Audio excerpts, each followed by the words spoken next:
बिस्मिल्लाहिर्रहमानिर्रहीम अस्सलाम वालेकुम। और सब भाई खैरियत से हैं? माशाल्लाह ही माशाल्लाह, अल्लाह तंदुरुस्ती दे।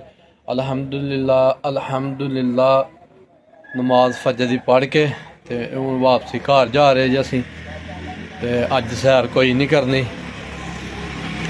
क्योंकि मुंजी छत ते पाई दी सुकने वो लाई जे अज रात नूं ला खड़ी है। ते हुण उत्थे भेजन लगे जे मशीन ते छड़ान वास्ते। ते हुण असीं जेह्ड़ा ना वापसी घर नूं आ गए हैं। ते इंशाअल्लाह मुंजी लद के ते उत्थे खड़ लगे हैं, छड़ाने जाके चावल जी। लो जी असीं हुण अपने घर दे करीब पुज गए हैं।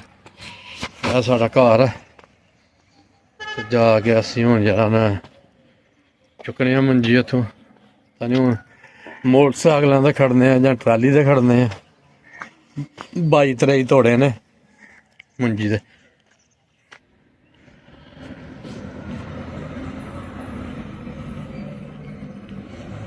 लो जी है माशाल्लाह मुंजी है उत्तों छत तो सुटते पे हैं। राती 2-3 तोड़े फट गए ने ते बकाया 22-23 तोड़े ने। ते इंशाअल्लाह हुण करने को हल लैना दा। ते ओह जेह्ड़ी मुंजी है नुकरे ओह छत ते चाढ़नी है। चलो एह्दा बंदोबस्त करने, छत आह्ली नूं बाद च देखने की हिसाब कताब है हुण। लो जी मुंजी ट्राली दे लद खड़ी है।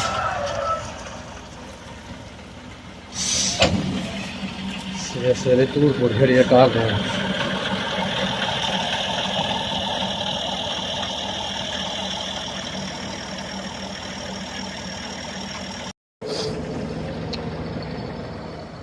लो जी माशाल्लाह मुंजी ट्राली से लद छड़ी है।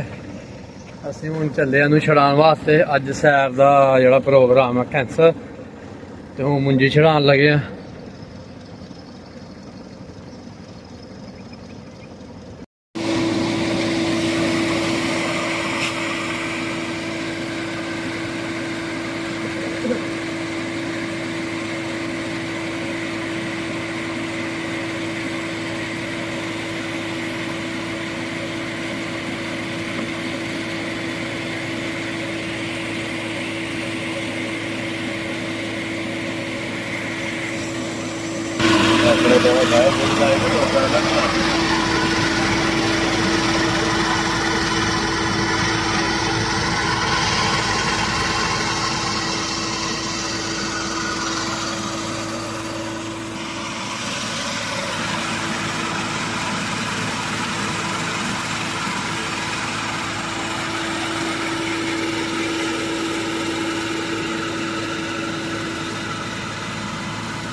Nerede orayı da?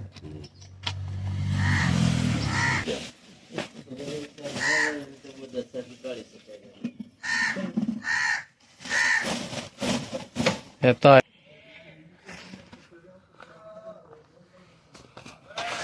लो जी मुंजी छड़ान आए हैं। 2 तोड़े मुंजी भी छुड़ गई है ते जेह्ड़ा ना लाइट चला गई है। ते असीं हुण जा रहे हैं अपनी दुकान ते। साडी चौलां वाली वीडियो लाइक करो, शेयर करो, सब्सक्राइब करो। अल्लाह हाफिज़।